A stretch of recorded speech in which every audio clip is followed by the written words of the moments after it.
Give me an idea of, do most establishments have kind of the same business model? Like, how does it work for?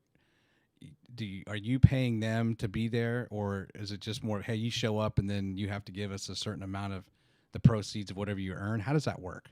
It works. I'll say this real quick. I won't play a place where I have to pay. I'm kind of beyond that now, and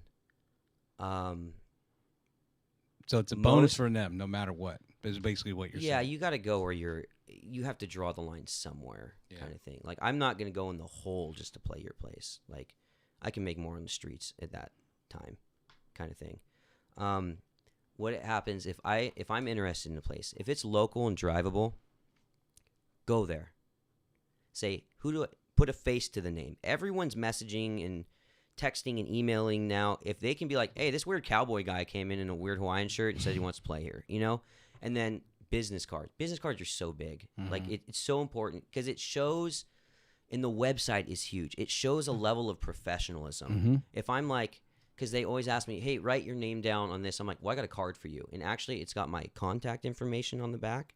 And if you go to my website, it has more about me, kind of what songs I play, videos of me, my current schedule, everything. Mm-hmm. And then you can contact me through Instagram, Facebook, all that stuff, like giving them the ball in their corner. It shows something more than just, hey, can I play here? Like, sure. I don't know. There has to be a level of professionalism. I know I dress funky and all that. It's an image thing too, sure. But I also like to be weird. You're branding yourself. Yeah.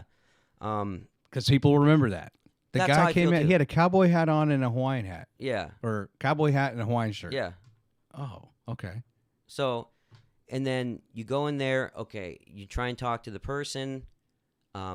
What dates do you have available? I usually throw the ball in the court, and I'll say this completely live and all that. There's some places I play $100 an hour. It's killer. Some places I play 50 to 25, And then you also have a tip bucket out? Yeah, and that's the thing, too.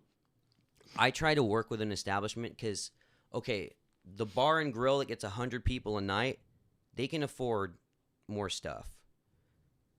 The little dive bar down the street that only may have 10 or 15 patrons, but they would love to have some music, can't afford to pay $100 an hour. And that's why I tell them, I just tell them some places I get 100, some places I get 50. What works for your guys in your establishment? Because I'd love to play here. Because it's honest, I'd love to bring music to where you guys are at, So can we find some common ground?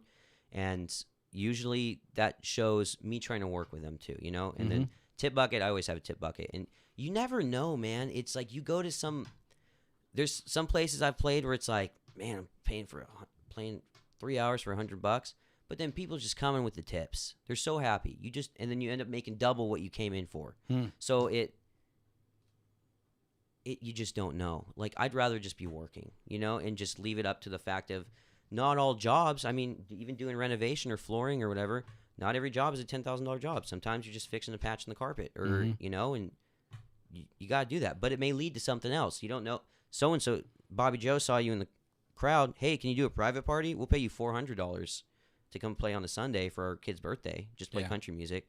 So just constantly being out there, constantly posting, constantly writing, constantly performing, constantly learning new songs, just constant working, it's work. Like that's what I heard a lot too. It's like, you have to treat it like a job. It's not just, because in the beginning when I started doing this full time, I will not lie.